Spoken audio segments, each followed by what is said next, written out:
On December 24th, 1971, a plane carrying 92 people flew over the Peruvian Amazon. It flew into a storm that under normal circumstances, it would never have crossed. The storm tore it apart in midair at an altitude of 3,000 meters. 12 minutes later, the sole survivor hit the ground. A 17-year-old girl, still strapped to her seat, fell through clouds and treetops until the seat lodged in the dense undergrowth of the rainforest. Her name was Juliane Kupke. And what followed, 11 days alone, injured without food, in one of the most dangerous environments on the planet, is one of the most remarkable survival stories in the history of aviation. Get comfortable, and let's dive together into Christmas Eve, 1971, into the storm that changed one human life forever. Juliane Kupke was born in 1954 in Lima, the capital of Peru, the daughter of two German scientists. Her father, Hans Wilhelm Kupke, was a zoologist. Her mother, Maria Kupke, was an ornithologist, an expert on birds, and one of the most prominent scientists of her time in the study of Amazonian fauna. Both her parents came from Germany. Hans Wilhelm Kupke had studied zoology in Kiel, and Maria studied biology, specializing in ornithology. They met at university and shared the same passion, a desire to study wildlife wherever the opportunity was best. Post-war Germany did not offer them that opportunity at the scale they needed. So after finishing their studies, they decided to go where biodiversity was richest in the world. The family moved to Peru in the 1950s, where both parents worked on research projects deep in the Amazon rainforest. In 1968, they built their own research station called Panguana, named after a local bird deep in the Peruvian jungle. Juliane spent much of her childhood there, between scientific expeditions and a life on the border between civilization and wilderness. This fact would turn out to be crucial. Juliane was not an ordinary city girl thrown into the jungle by chance. She grew up in it. She knew the sounds, knew the dangers, knew, at least partly, how to move through it. That knowledge would later save her life. In 1971, Juliane was living in Lima, attending high school and preparing for her final exams. But for Christmas Eve, she was planning to travel with her mother back to Panguana to spend the holidays with her father at the research station. They planned to celebrate the holiday in the jungle as a family, the way they had done many times before. They bought tickets for Lanza Flight 508, a domestic flight on the Peruvian airline Lanza, scheduled to fly from Lima to the city of Pucallpa, gateway to the Amazon region. The aircraft was a Lockheed L-188 Electra, a 4-engine turboprop plane. Lanza had a questionable safety reputation at the time. The company had already suffered one fatal accident a few years earlier, and Peruvian authorities had even briefly suspended its operating license. But the license had been restored, and the flight went ahead as planned. Juliane and her mother boarded the plane at the airport in Lima in the afternoon on Christmas Eve. The plane was fully booked, 86 passengers and 6 crew members, 92 people on board in total. For many of them, it was a trip home for Christmas to families living in Amazonian communities. The mood on board was festively relaxed. Maria's work as an ornithologist was internationally recognized. Together with her husband, she published dozens of scientific papers on Amazonian birds and was one of the first scientists to systematically document the biodiversity of this region of Peru. the Panguana station the family had built served as a research base, but also as a place where Julianne spent her holidays, learning to recognize the sounds of the jungle, plant species, and basic survival principles that other children her age never encountered. The relationship between Julianne and her parents was shaped by this unusual combination of scientific environment and wilderness. Instead of city playgrounds, Julianne had access to thousands of hectares of rainforest. Instead of television, she had the sounds of nocturnal birds and insects. This kind of upbringing, which others might have considered extreme or isolated, was unknowingly preparing her for a moment that would come a few years later. On the day of the flight, the mood of Julianne and her mother was mixed. They had planned to fly together with her father, but Hans Wilhelm had left for Panguana earlier for work. There is a version of the story according to which her mother Maria had a bad feeling about flying with Lanza. The company was known in Peru for its unreliability, and pilots often called the flight fatal because of its previous accident history. But other airlines either were not flying that day at all, or were too expensive, and so they boarded Flight 508. The airline Lanza was nicknamed in Peru La Aviación Nacional Se Acabó, a play on words that roughly translates as national aviation is over, referring to its questionable safety history. 2 years earlier, in 1970, the company had suffered another fatal accident in which over 100 people died. After that accident, the Peruvian government temporarily revoked its operating license, but under pressure from economic interests, the license was reinstated, and the company continued flying domestic routes. 92 people on board Flight 508 had different reasons for traveling. Many were local residents of Amazonian communities returning home for Christmas. Some were merchants, others were tourists. For most of them, this flight was the only practical way to travel between Lima and the deep interior of Peru. Roads in the area were minimal or non-existent in the 1970s, and air travel was the only fast way to cross thousands of kilometers of dense rainforest and mountainous terrain. About an hour into the flight, the plane flew into a powerful storm over the Andes Mountains on the edge of the Amazon basin. Turbulence was extreme. Lightning lit up the cabin. Some passengers began to cry. Others prayed. Julianne, sitting by the window, saw lightning striking around the plane, and then, suddenly, saw a bright light and heard her mother say it was over, that they were not going to make it.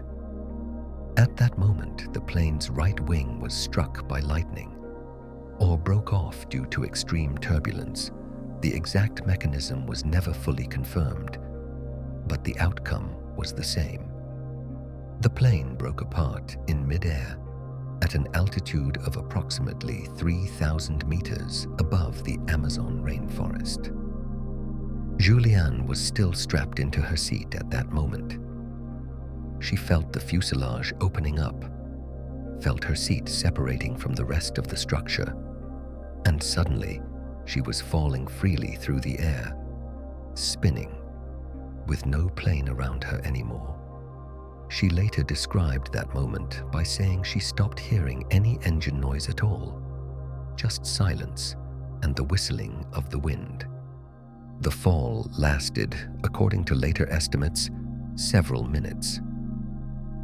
Julianne was unconscious for most of the way down, which may have been what saved her, because an unconscious body is more relaxed and less prone to injury on impact than a body stiffened by fear. The seat she was strapped to functioned as a kind of parachute with imperfect aerodynamics, not enough for a safe landing, but enough to slow the fall sufficiently that the impact was not immediately fatal. the dense vegetation of the Amazon rainforest, with its layered canopy of treetops, likely further slowed the fall before the final impact with the ground. Julianne later expressed her belief that she survived through a combination of luck, the physics of the falling seat, and the density of the rainforest vegetation. No single factor would likely have saved her on its own. When she came to, a broken seat lay near her, the one she was still partly strapped into by the seatbelt. She was deep in the Amazon rainforest, alone, with injuries that were not immediately fatal on their own, but that could easily mean a slow and lonely death in this environment. A broken collarbone, deep lacerations, a damaged eye, and a concussion severe enough that, by her own account, she lay motionless at the impact site for what she later estimated to be an entire day. There is a fascinating detail about the final moments before the plane broke apart, which Julianne later described in interviews and in her book about the experience. Shortly before lightning struck the plane, she saw her mother reaching toward her across the aisle between the seats. They never managed to touch hands.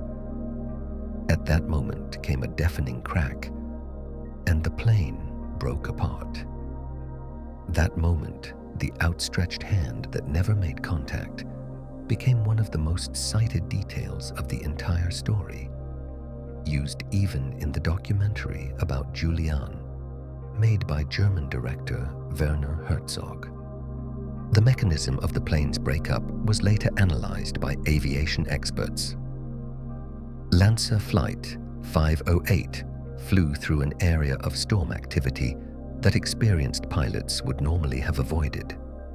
But pressure to keep to the flight schedule, combined with the decision to continue through the dangerous area instead of taking a detour, led to the fatal error. The investigation after the accident confirmed that severe turbulence combined with a probable lightning strike caused structural failure of the wing, which led to the plane breaking apart in the air. Investigators who later analyzed the disaster pointed to another factor as well. Lancer pilots were under pressure to keep to the flight schedule, even in worsening weather, because a delay would have meant financial penalties or passenger dissatisfaction right before Christmas. This pressure to stay on schedule, combined with underestimating the intensity of the storm, is, according to later analyses, one of the key human factors that contributed to the tragedy. Not just a technical failure, but decisions made under economic and time pressure. Julianne's father, Hans Wilhelm, was waiting for his wife and daughter at the Panguana research station, with no idea what was happening above him, high in the storm clouds. This innocence, a man waiting in the forest for a family that would never arrive, is one of the hardest aspects of the entire story, because his perspective, the perspective of the one waiting, was addressed only marginally in the media and later in books about Julianne, overshadowed by the drama of the disaster and survival itself. The construction of the Lockheed Electra used on Flight 508 was itself a safe and proven model, used by dozens of airlines around the world for 2 decades. The problem was not the aircraft itself, but the decisions made that night and the cumulative effect of neglected maintenance that Lancer, according to later reports, practiced due to a limited budget. This combination, solid technology undermined by poor operational management, repeats itself in the history of aviation disasters far too often. Looking back at the circumstances of that night, aviation historians point to one unsettling detail. Weather reports from that day showed a strong storm front exactly along the flight path. This information was available before takeoff. Whether it was fully accounted for in the flight planning decision remains a matter of debate. But the fact that 92 people boarded a plane heading straight into a known dangerous area remains one of the most chilling aspects of the entire tragedy. Chilling, too, was the moment Julianne first woke up. She opened her eyes and looked up, not at the ceiling of a plane, not at the sky, but at the treetops, woven together high above her, letting through only fragments of light. She was 17 years old. She was alone. And around her there was nothing but the sounds of the jungle. It took her, by her own later account, a long while to realize what had happened. She lay on the ground, still partly strapped to her seat, dazed and confused. At first, she thought it was a dream. Then she looked at her body and saw the injuries. And suddenly, she remembered the lightning, the fall, her mother's voice saying it was over. Her first reaction was not panic.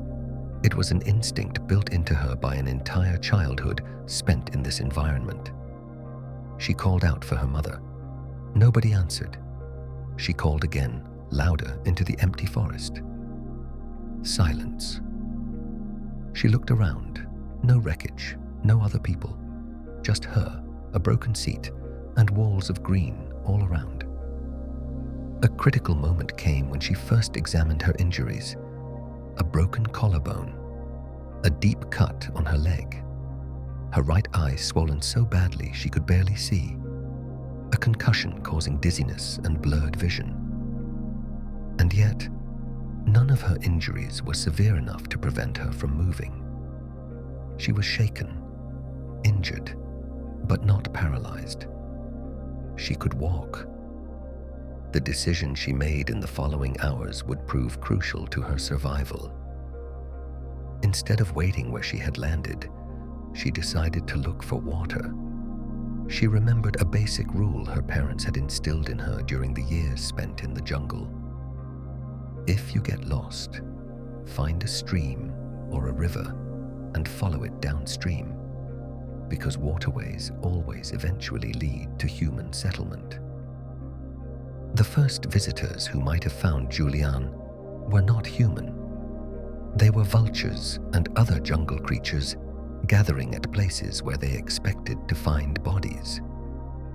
Julianne heard their cries and, by her own account, knew exactly what it meant, that they would find the remains of other passengers scattered through the jungle around the spot where she had landed. A criticism Julianne later directed at herself concerned her decision in the first hours.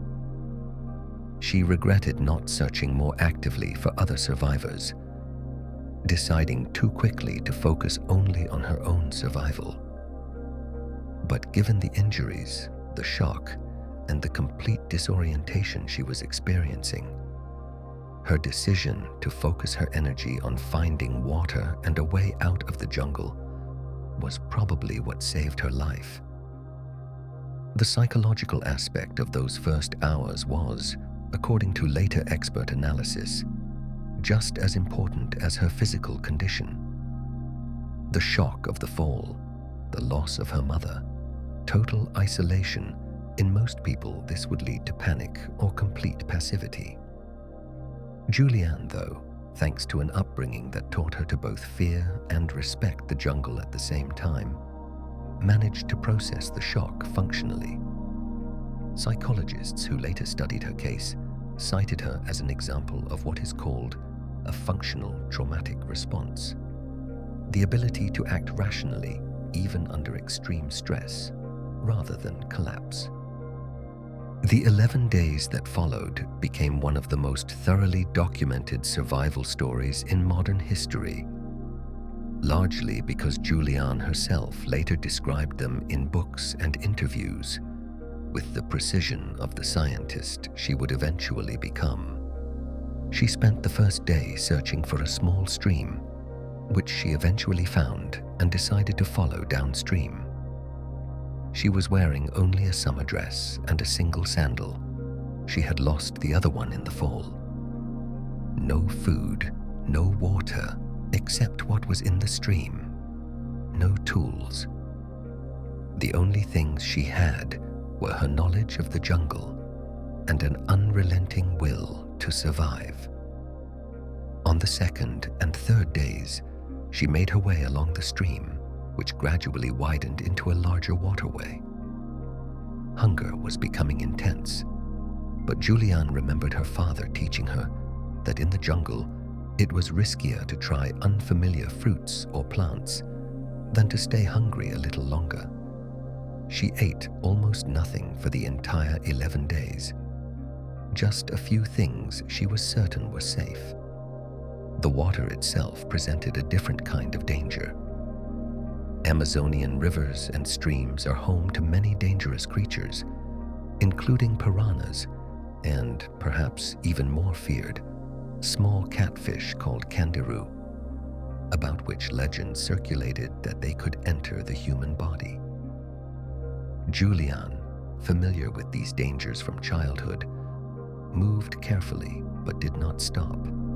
The water was the only path she had. Around the fourth and fifth days, her injuries began to worsen in a different way. The cut on her leg, sustained in the fall, became infected. Insects, particularly botfly larvae, began laying eggs in the wound. Julianne, again thanks to knowledge from her childhood, knew she had to keep the wound as clean as possible. But without tools or antiseptics, this was extremely difficult. She later described hearing and feeling the larvae beneath her skin, a sound she never forgot. An important moment during these days came when she encountered wreckage from the plane, seats, sections of the fuselage, pieces of luggage, scattered through the forest. At one point, she came across 3 bodies, still strapped into their seats, driven headfirst into the ground. People who had died instantly on impact, like nearly everyone else on board. From the positions of the bodies and their clothing, it was clear that none of them belonged to her mother. But the moment shook her deeply and strengthened her desperate need to keep moving rather than stay in place. A later investigation revealed something disturbing that Julianne had no idea of at the time. Not everyone on board had died instantly. It is estimated that as many as 14 other passengers survived the fall itself, just as she had.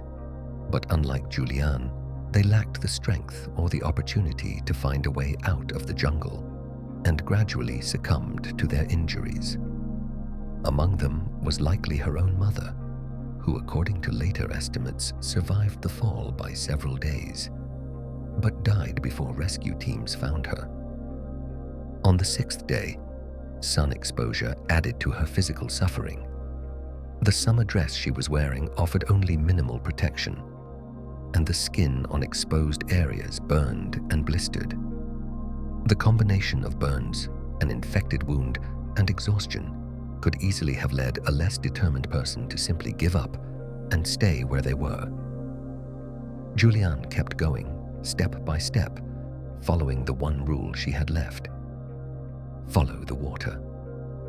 A symbolic and pivotal moment came on the 7th or 8th day when she came across a small hut, a shelter local rubber tappers used as a temporary refuge. Inside, she found a motor, an old boat engine, and a canister of gasoline. With what little energy she had left, she poured gasoline on the wound on her leg, remembering her parents mentioning that gasoline could kill insect larvae in a wound. The pain was, by her own account, indescribable, but the larvae did come out of the wound, a drastic but effective solution. This hut also gave her the first glimmer of hope that civilization was near.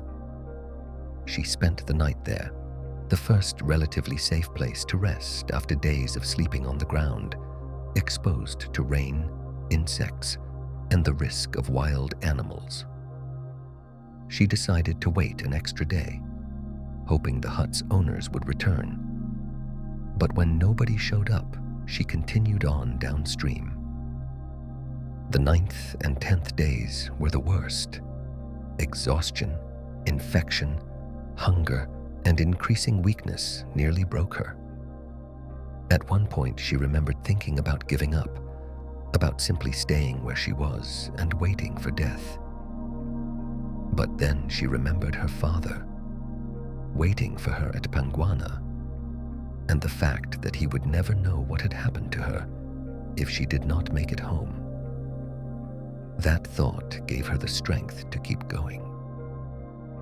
On the 11th day, January 3rd, 1972, she finally came across a group of Peruvian rubber tappers, men living and working deep in the jungle, who found a young girl, exhausted, injured, with a wound full of larvae, barely able to stand.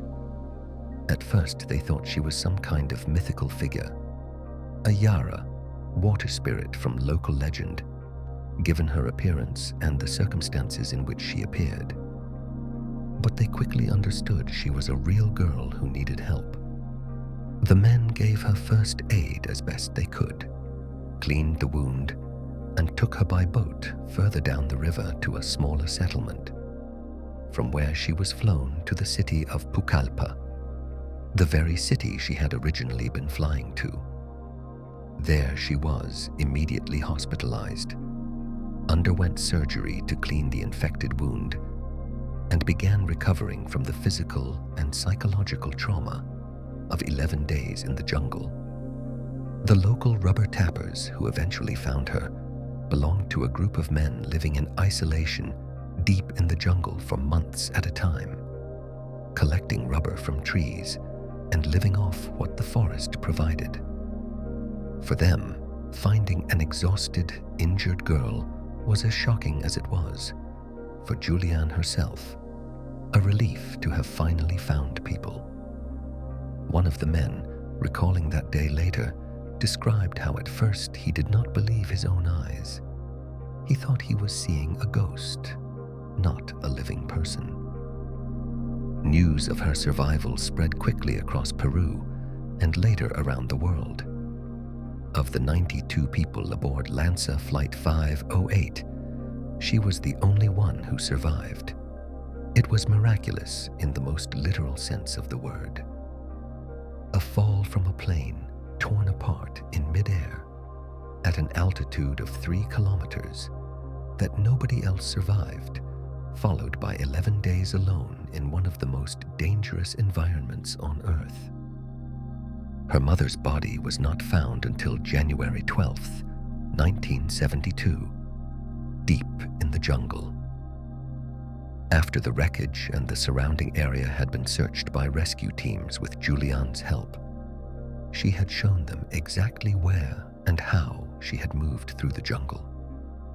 For Julianne, this meant a second, slower realization, not the sudden shock of loss, but a gradual, agonizing wait for news that confirmed what she had suspected since the moment she woke up alone in the forest. The investigation into the disaster confirmed the cause: a severe storm, a probable lightning strike, and structural failure of the wing, combined with inadequate aircraft maintenance and pressure to keep to the flight schedule, even under dangerous conditions. Lanza permanently lost its operating license after this disaster, and the company ceased to exist. The rescue operations running parallel to her journey were extensive but unsuccessful. Planes and ground teams searched the dense jungle, where visibility from above was nearly zero due to the unbroken canopy of treetops. None of the search teams had any idea that one of the victims was still alive and making her own way toward civilization. When news of her discovery reached the rescuers, it was described as a completely unexpected turn in an operation that many had already considered closed, with no hope of survivors. No hope of survivors, and yet a survivor existed and went on living long after the world forgot her story and then remembered it again. Juliane Köpke returned to Germany after her recovery, where she finished her studies. She later decided to study biology, the same field as her mother, and returned to work that, in a sense, brought her back to the jungle, just from a different perspective. She studied at the University of Kiel, just as her father had decades earlier, and later earned a doctorate in zoology.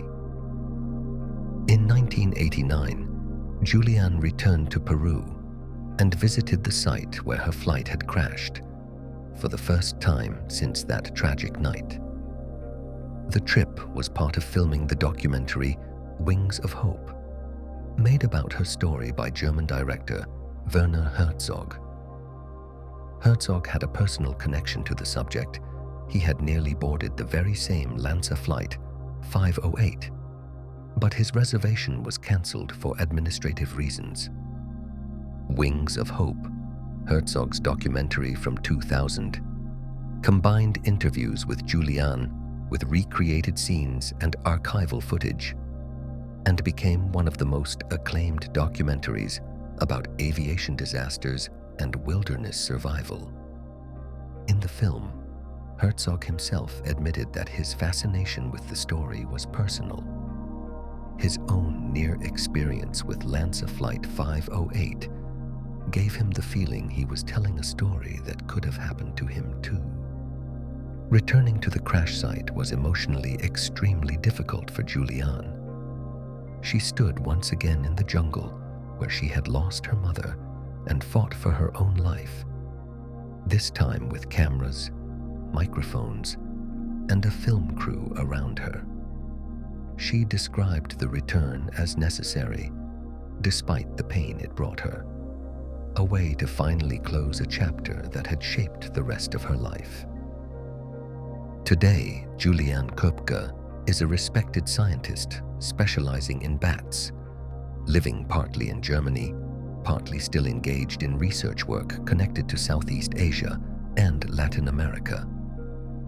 She also continues supporting and managing the Panguana research station her parents built, a place that now functions as a protected area and center for biodiversity research, and which, in 2010, she formally handed over to a Peruvian scientific institution to ensure its long-term preservation. Juliane's scientific career proved just as significant as her survival story, even though the public knows considerably less about it. She specialized in bats, a group of mammals many people find unpleasant or frightening, but which Juliane studied with the love and diligence she inherited from her mother. She published dozens of scientific papers and became a respected authority in chiropterology, the science of bats, in Germany and internationally. Juliane Köpke's story became the basis not only for Herzog's documentary, but also for a feature film from the mid-1970s, Made in Mexico, a film Juliane herself took part in as a consultant, but with which she was, in her own words, deeply unhappy due to its sensationalized and inaccurate portrayal of her story.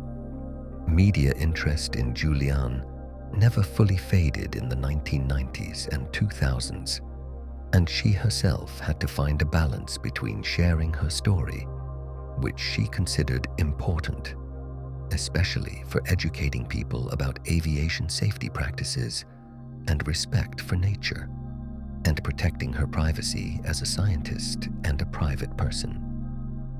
In interviews, she repeatedly emphasized that she did not want to be defined only as the girl who survived a plane crash, but as a scientist who dedicated her life to studying and protecting the nature she had loved so much as a child.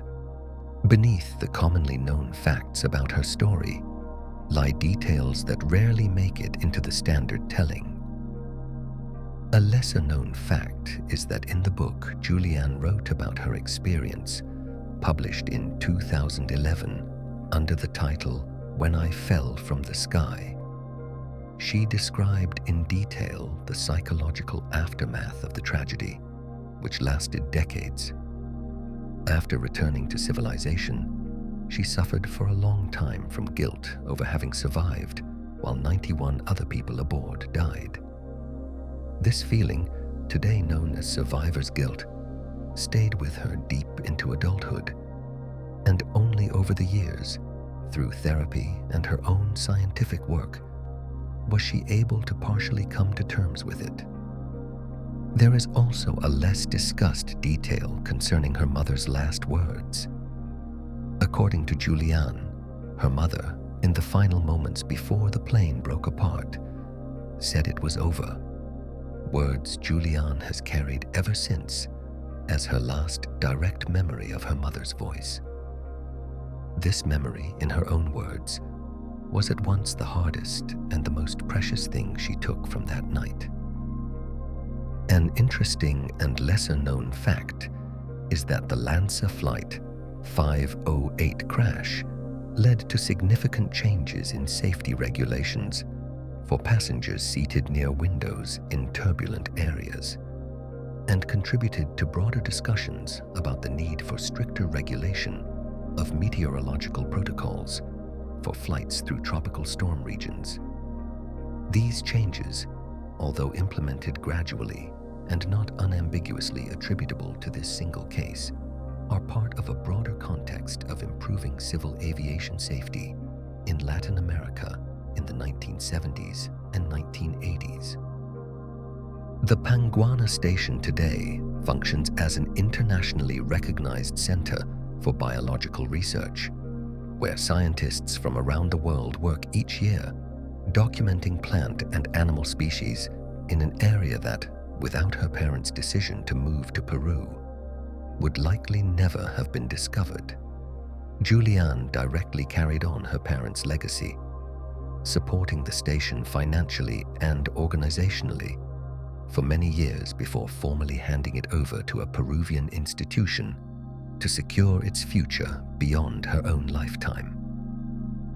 A peculiar detail passed down among local residents of the region where Julianne survived is that the site of her fall and the route she followed along the river became an informal part of local oral history, told to later generations as an example of what human will and knowledge of nature can achieve when a person is faced with impossible circumstances. An interesting paradox of her story is that the place that nearly took her life is also the place she dedicated the rest of her professional career to protecting.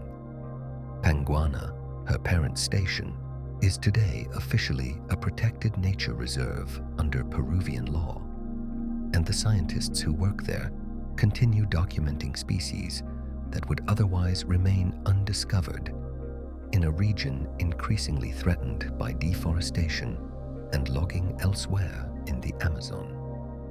There is also a detail journalists uncovered while re-examining the case concerning another man who was aboard Lancer Flight 508 and briefly survived the fall, much like Julianne, but unlike her was unable to survive the days in the jungle alone. This man, whose body was found together with the plane's wreckage, died according to forensic analysis within the first few days after the crash, likely from injuries that prevented him from moving the way Julianne could.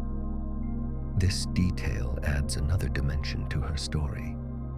She was not the only one who survived the fall from that height, at least briefly, but she was the only one who had the physical ability and the knowledge needed to survive the days that followed as well. The internet and social media have in recent years rediscovered Julianne Köpke's story for a new generation that never heard about the 1971 air disaster in school. Short videos summarizing the key moments have millions of views, and the comments beneath them often express the same sense of astonishment people felt in the 1970s, when news of her survival first appeared in newspapers around the world. Julianne herself, in later years, expressed mixed feelings about this renewed interest. On one hand, she was glad her story could inspire or educate new people, particularly about the importance of understanding nature and the psychological strength a person can find within themselves in extreme situations. On the other hand, it still bothered her how often her story was reduced to a sensational headline, while the complexity of her grief, her scientific work, and her lifelong relationship with the questions that arose from that night remained unspoken. Juliane Kupke today lives a quiet, academic life, far from the sensationalized headlines that have followed her name for decades. Working with bats, research, caring for her father's and mother's legacy at Panguana, these are the things that give her meaning, not reminiscing about the 11 days that made her famous. And yet, the story never fully disappears. Every time someone new discovers what happened that night on Christmas Eve 1971, the story returns. A girl falling from the sky, still strapped to her seat, waking up alone in the jungle. And 11 days later, walking out of the wilderness alive. It is a story about luck, yes, but it is also a story about what happens when knowledge, patiently instilled throughout a childhood, meets a moment when everything depends on it. Julianne could not perform miracles. She could tell safe water from dangerous water. She could follow the current of a river. She could stay calm when everything around her was screaming that it was time to give up. Maybe that is the most important lesson of the whole story. Not that nature is an enemy that wants to kill us, but that nature, if we understand it and respect it, can, under the most improbable circumstances, also help us survive. Thank you for being here.